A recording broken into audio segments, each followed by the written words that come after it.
هذا حرب قذرة، مش عارفين من هو عدونا من هو صديقنا.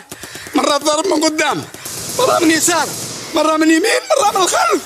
احنا دارين من هو عدونا من هو صديقنا. حرب قذرة، متى بتنتهي هذا الحرب؟ وعندهم قالوا ابن عمك وابن خالك ماتوا بالنيران صديقة، لا لها راس ولا ذيل. ايش من حرب هذا؟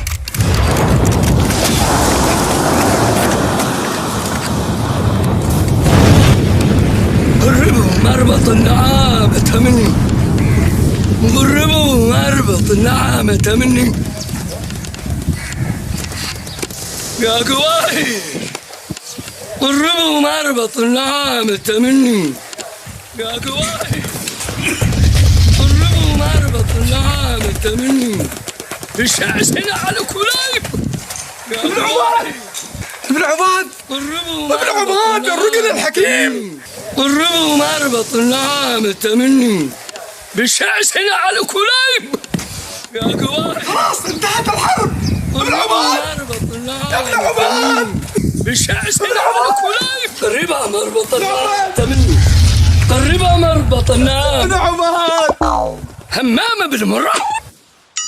معك سالم الخضر من مداره. ماذا وراك يا همام؟ اقول لك سالم الخضر قل لغطك. ابن عباد رعك رجل حكيم وشجاع، ورعنا في حرب بهدلت بنا وشمتت بنا، حرب مطولة.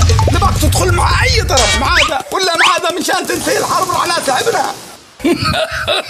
إن هذه الحرب لا شاص لي فيها ولا همر يا خضر. وش دراك بمشاصات ومرات ابن عباد؟ وش دراك؟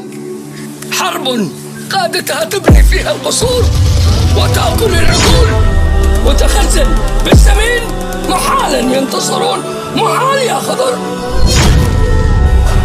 قربوا مربط النعامة مني، قربوا مربط النعامة مني. قصور قربوا مربط النعامة وعجول وقات سنين. شابه ابن عباد، قلت لكم رجل حكيم.